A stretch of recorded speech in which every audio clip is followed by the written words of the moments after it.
Alright, what's going on, dudes, and welcome to some more Battlefield 4 gameplay, action, adventure, romance, possibly romance, I don't know for sure. You never know the full story of campaigns, so there's always a potential for there to be some romance in there, you never know. Anyway, recently I got a chance to go into one of EA's offices and play some Battlefield 4 with a bunch of other YouTube dudes, so you may recognize some of the other usernames in the game.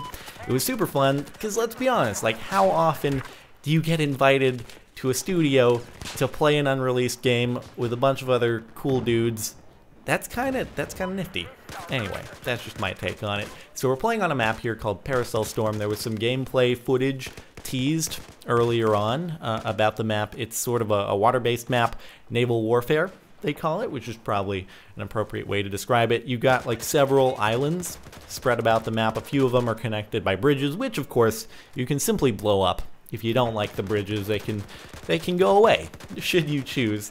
And as time goes by on the map, so you'll notice the weather starts off as very bright and sunny and nice. It's a very nice day out, but then very, very rapidly, and I think the event that triggers it, at least in Conquest mode, is when the tickets drop below a certain amount, then the weather starts changing. So it changes from bright and sunny to very, very stormy, and once the storm rolls in, you got some nice little waves in the ocean, which I might add, something they told us, which I think is very cool from like a technology standpoint. The waves are actually, I don't know if they're still shaders or if they're actually now polygon based in order to accomplish this, but basically everyone on the server sees the same waves, so it's not like they're just being generated client side. They're actually, like, everyone sees the same waves, so if you are being shot at and you then dip behind the crest of a wave, they don't see you, and you're essentially hidden. It's kind of cool, so you could more or less, like, ride the trough of a wave in, and then you would be safe. It's pretty cool, I think. Anyway, technology. So once the tickets drop below a certain amount as the storm is going, you'll notice at one point in the footage there's this huge boat that is sort of, it's stuck on, I don't know, is it a wind turbine power generator thing? Anyway, it's a big pole in the ocean, and the pole sort of snaps and the boat dislodges, and it just sort of goes and starts making its way towards the shore, and then it crashes on one of the islands and destroys a building in the process, and it sort of changes the dynamic of that island. There are ladders that are on the boat, so you can then climb up the boat. You can use the boat as like a sniping point, which I attempted to do quite unsuccessfully at one point in the footage, but nonetheless, it's pretty cool. It's sort of similar. I don't know if you guys remember back to the E3 footage I recorded and uploaded a while back, but we were playing on I think it was a Shanghai, China map, where one of the big skyscrapers at a certain point in the game, again, like, collapses. So there's sort of, in addition to the environment being destructible, like I said, you can blow up the bridges, obviously. There are these more major sort of scripted events, not scripted in the sense that they will happen at a certain point each time, but once you reach a certain, like, ticket count, then they will happen, and they will sort of change the dynamic of a certain area of the map.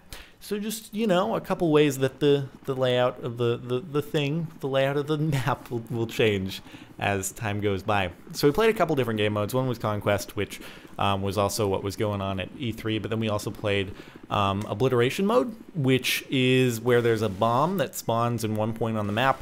Either team can grab it, and the goal is to take it to one of your sort of, I guess, obliteration points on the map, and the first team to destroy all of their points wins the game. So we played a bit of that. I quite liked it, and I don't know, just overall it was fun playing on the new map, especially getting to try out some of the boats and stuff, which one boat in particular was extremely super gnarly, and kind of, if you were piloting that thing, you destroyed lots of people until you encounter the other team piloting the same boat at you, and then you get in a big boat war, and I got blown up a few times, one time, or maybe a couple times, I don't know. I was able to ruin the enemy team's boat and take out a lot of people who were just on the ground. It was great fun, all in all.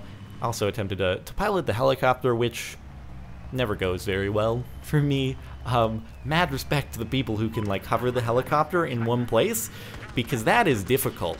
That's really, really difficult to do. I like have a hard enough time just keeping it in the air and flying around the map, let alone shooting at something, whereas there are dudes out there who could straight up hover it in one place, like fly under little overhangs, and then like, I don't know, they're gnarly. So, yeah. Anyway, I'm probably going to start winding down the video here, but hopefully you've enjoyed. If you have, a rating would be much appreciated. Other than that, I think the beta for Battlefield 4 comes out on October 4th, and I think that's all platform. Well, current gen, obviously, because the next gens won't have been released yet. And then the game is out October 29th for current gens, and then I'm sure it'll be pretty much a launch title on the next gens, I think. Don't quote me on that, but it would make sense. Anyway, thanks for watching, dudes, and I'll see you next time.